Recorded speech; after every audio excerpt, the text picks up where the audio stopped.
Hi, I'm Brainerd Carey, and today I want to talk about different ways of approaching your art practice. But specifically today, I want to talk about a research-based practice and what that means. So, as you know, as an artist and have seen a lot of art, there's many different types of art about many different subjects and a lot of ways of approaching art, right? There's different techniques of approaching art, and there's different um, ways you can make art in terms of what the art is about or what the message is about.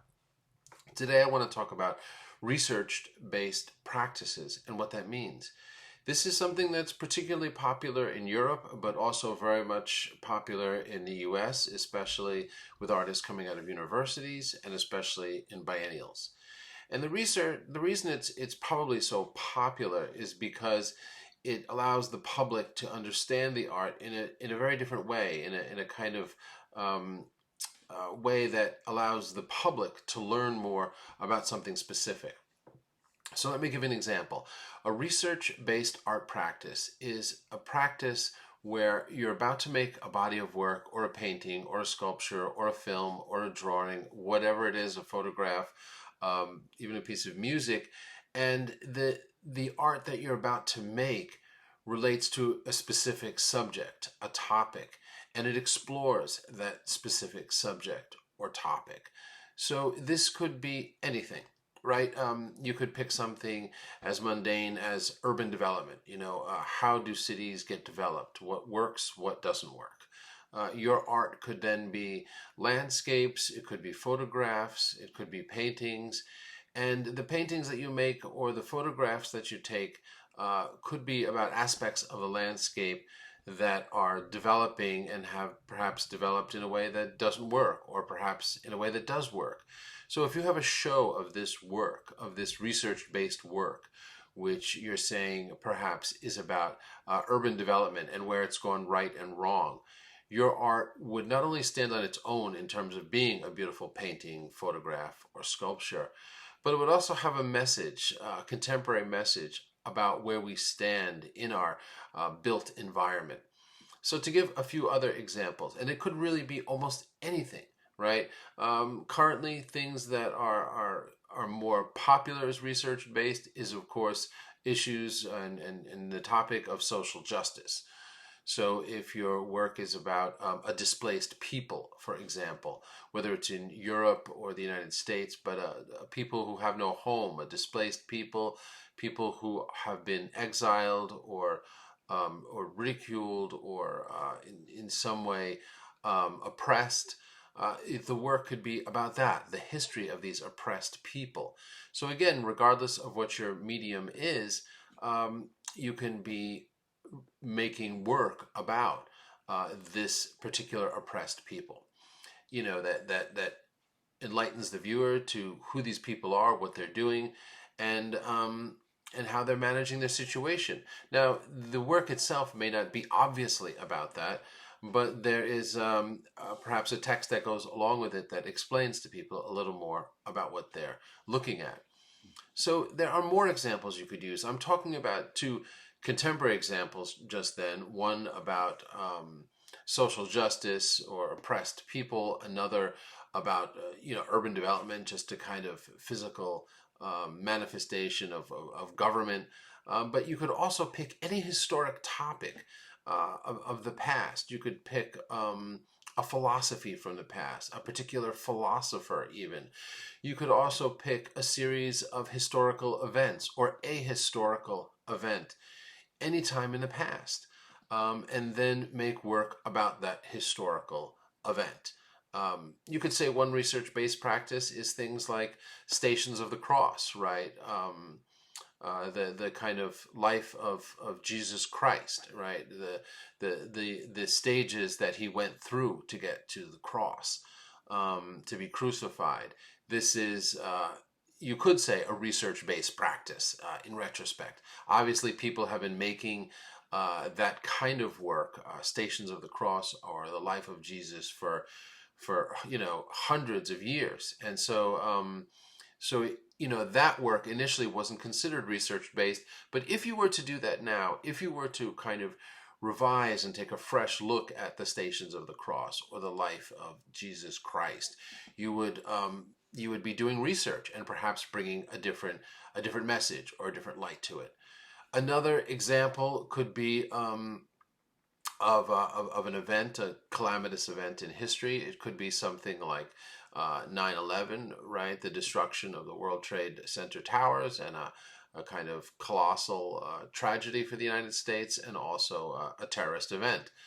If your work was in some way about that, and it does not have to be images of the towers or of the people who have died, but it could be something else that relates to the 9/11 experience, the experience of mourning, the experience of collective grieving. This can also be a way to do research about that, and then your work comes out of that research. I want to give at least one more example, which would be to base it on a book, right? You could be basing a series of work on a book, and it could be a book of fiction or nonfiction. It could be based on a novel, in other words, a book that was written about a particular time. Let's say something like Love in the Time of Cholera, and it's a book that, though speaks to another century, relates a little bit to the pandemic experience to some degree. And if your art, your work, in any way touched on the feelings or thoughts you had while reading Love in the Time of Cholera, that could be considered a research-based practice. You're taking a book, you're taking a time in history, and you're getting inspired by it, and you're writing about it. There could obviously also be a book of nonfiction. There could be a book about, let's say, *Sapiens*, a popular book about the history of humankind, of the species. There could easily be, that book is so rich and filled with a history that you could take any part of that book or the whole book and decide to build work off of it.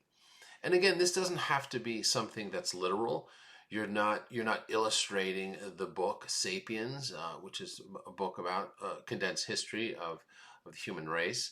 You're not kind of illustrating it in any way, but you're taking off from that book. You're using it as a taking off point, an inspiration to then make work that is loosely based on that. This is the kind of work that tends to get in biennials, that tends to get in nonprofit exhibitions, because work that is research-based obviously has an educational component to it, right? Whether we're talking about historical events or books or displaced peoples or any other kind of subject, the artist, whether he or she is showing paintings, again, photo, sculpture, installation, film, is teaching the audience something, is teaching the viewers something about our world. So then when you're having a show, specifically at nonprofits, at biennials, this is very popular, but also at galleries. But when you're having shows at major kind of exhibition venues like biennials, this becomes very attractive to the curators, because your work, even if it's not issue-oriented, is educational and offers the audience something very valuable in terms of what they're going to learn from seeing your work. They're going to experience beautiful images, likely, but there's a second layer, which is that they're going to understand something about our world and about perhaps ourselves that they didn't understand before. So again, this is a synopsis of research-based practice. It's often taught in universities when art students are getting undergraduate degrees or masters in art. This is the kind of thing that they're often brought through to do a research-based project, to experience how it'll feel and to see whether your work fits well with that, whether you like that kind of work.